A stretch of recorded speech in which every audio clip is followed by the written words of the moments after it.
So this is my story. This is just a little bit of my journey, and I wanted to share this with you as an intro video to the channel.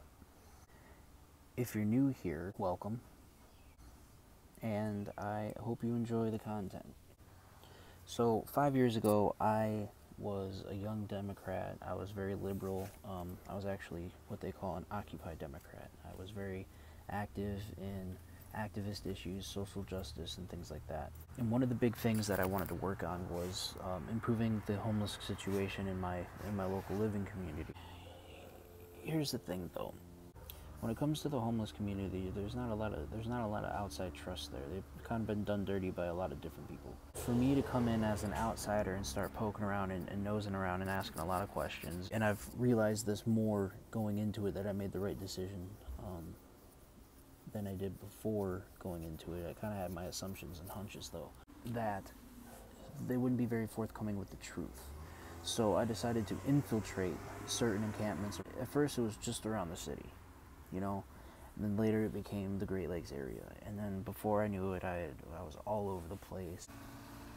And I had to teach myself a lot of economic things, a lot of economic schools of thought, a lot of things about microeconomics and behavioral economics. But to my biggest surprise is that it's all the complacency within the homeless community. There's a lot of endowment effect that could be argued for within the homeless community. You're given a lot of free stuff and a lot of free opportunity, and you don't really have to provide for yourself. Why go into a transitional living program that's going to make you go out and work and get a job and do all these things when you can go to an emergency shelter and basically live for free? You can go to soup kitchens and live for free. You can panhandle, and there's always going to be one sorry sap that's going to throw you $5 because why not? Oh well, I've done my good deed for the day. And I'm not saying that these people are necessarily bad. It's that they're just not helping.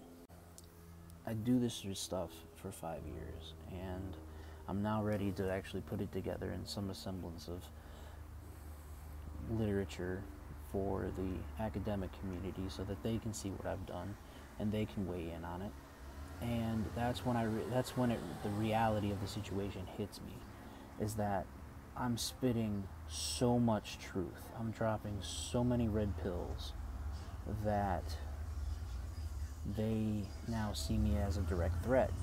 I am not an ally anymore, within the social services community, homeless resources community. I'm just not. I am not an ally anymore. I am not to be trusted. I am the other. And that hurts. That really does hurt, because I am not the other. I have voluntarily put myself into that position to learn, to grow, and to gain understanding of the unique plights and situations that plague the homeless community. Drugs and alcohol addiction are primary, chiefly amongst the top conditions that it needs to be addressed. But also there's being med compliant. A lot of people have mental disabilities and they don't take their medication, or they're getting, at the time when Obamacare was in full effect, it really was a pill pushing situation. I had already been prescribed a regimen of medications that had balanced me out and made me stable enough to where I could continually take them without drastic changes being made. Not all the people are out there, though, are so lucky, and that's a big issue. In the state of Wisconsin, for example, there is a huge lack of paraprofessionals within the psychology community. There's not enough psychologists, there's not enough counselors, there's not enough trained therapists, there's just not enough. So the state workers that do run things will connect you with the services that you need, but the services that you get are not good enough. It is very much a pill pushing situation. Now, it's not to say that I believe in, any kind of, holistics or anything that will get the job done just as well as, let's say, Depakote or fluoxetine. But what I am saying is that every individual situation is different, and maybe they don't need all these, maybe they don't need 5 different medications. Maybe they just need, 50 or 60 hours of therapy, intense therapy sessions. There's a lot of concessions that are made. So that was one of the biggest things that I wanted to address. Where is the private sector in all this? The private sector, they feel like, businesses in general, they feel like they don't have a place at the table, or that they don't belong at the table. And that's not necessarily true.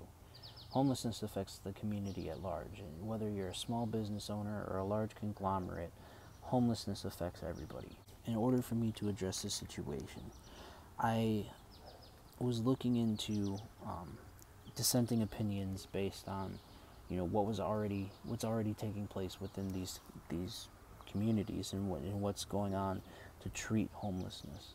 And one of the things that I had heard was something that I had seen wholeheartedly time and time again, which is that, it's not just about housing. We can't just stop at housing, and it doesn't stop there.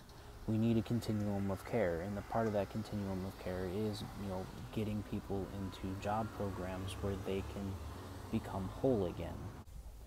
So when I created the program, those are the things that I had in mind. And what I ended up coming up with was a work incentives program to incentivize the reentry into the workforce in order to see the most people, the most job applicants and work candidates succeed.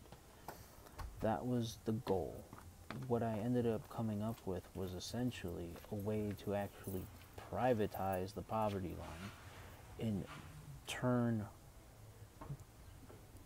poor people into profitable employees that not only could make a decent living wage, but in order to make the company money by de-skilling the labor, basically by following Fordism and Taylorism. Some of the biggest economic booms that happened during that time wasn't because of welfare programs or anything like that. It was because other industries followed what Henry Ford was doing in the manufacturing arena by creating assembly lines and de-skilling the labor. One of the biggest things that leftists will argue is that, welfare programs do work, they have to be done right. No, because social welfare in and of itself it's redistribution of wealth. You're taking tax dollars that could be going to other programs and other things that aren't being covered, and you're putting them into the pockets of those that are less fortunate. But you're also creating that endowment effect where they're going to fight harder to keep those benefits rather than seeking new opportunities and seeking better economic mobility. You can't just take something away from somebody and give it to somebody else without having some kind of side effect. For example, the Second Amendment. Everybody's talking about this right now. It's still a big thing. A lot of school shootings happening. The right to bear arms, the Second Amendment, is a part of the U.S. Constitution. It is afforded to all people. To take that away means that more people are going to fight to keep it because it's something that they already have. It's kind of the same thing with, uninsured or unlicensed motorists, people that have lost their license, right? You lose your license because of a DUI or because of too many traffic tickets or whatever. You still drive, right? Because in your opinion, motoring is a right. It is not a right, it is a privilege. It says so in our laws, our state laws and our federal laws. It's a privilege. It's not a right. But people see it as a right because it's so easily afforded to people. It's the same thing with the food pantries and with the and the emergency shelters. I know I can go get free food from these soup kitchens. I don't need to worry about groceries. If I want something specific to snack on, I have food stamps to fall back on, and it's not a lot. I think the lowest I've ever seen someone get food stamps with was someone that actually got Social Security, you know, like a social supplemental income or social security disability income, SSI, SSDI. I think they got like 46 bucks a month on food stamps, but they wanted a bag of chips. They go to the store, they pay a bag of chips, and you don't pay taxes on it. I think I'll end the video here. The more I argue with people about these things, you know, well, you know, actually, yeah, I can see your point, and it's a good point, and I agree with you on these things, but it all comes back to minimum wage and fighting the minimum wage, and you should be for that, and you should be about, you know, everyone getting a living wage. When we're talking about living wage, we're talking about two totally different things. Because the way that MIT, you know, because MIT is the big leader and proprietor in this theory, in the living wage theory within the United States, is that you take your cost of living, however you want to break it down. I like to break it down per hour. Your cost of living per hour. You take your cost of living per hour, and you add a 17 to 19% margin on top of it, depending on what your tax bracket is. And that's how you calculate. That's how they calculate your living wage. The problem is that when you break that down into a per hour amount, like I do, that basically means that you're only earning a $2 to maybe $3 an hour profit per hour based off of that model. It doesn't work. Why doesn't it work, Joey? What's wrong with earning a $2 to $3 an hour profit? Because if you're working 40 hours a week, that $2 to $3 an hour profit, that's before taxes, first of all. After taxes, you're looking at maybe $1.77, maybe $1.90, maybe $2.10 at the most. So do the math. 40 hours a week times, let's just say, an even $2, that's $80. Or you made an $80 a week profit. That's if you get paid every week.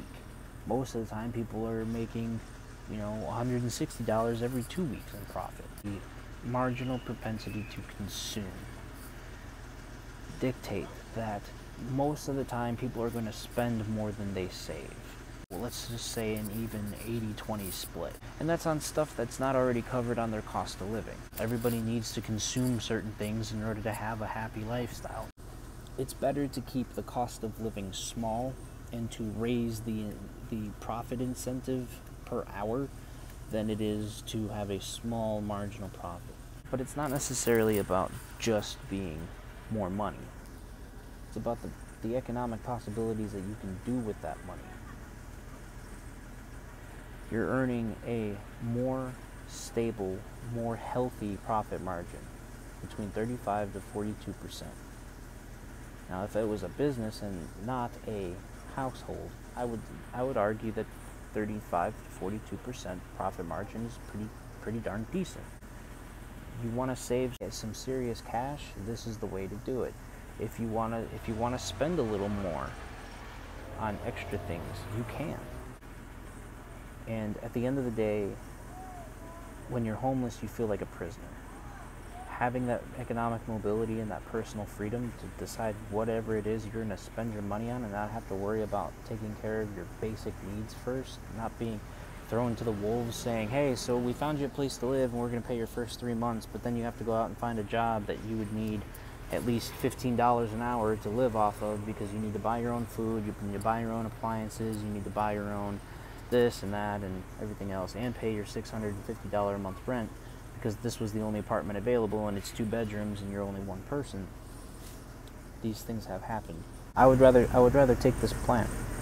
So if you guys would like to help see that plan become a reality, please subscribe, and more content will be coming, and it will be more regular. I know I've made that promise before, but I mean it this time.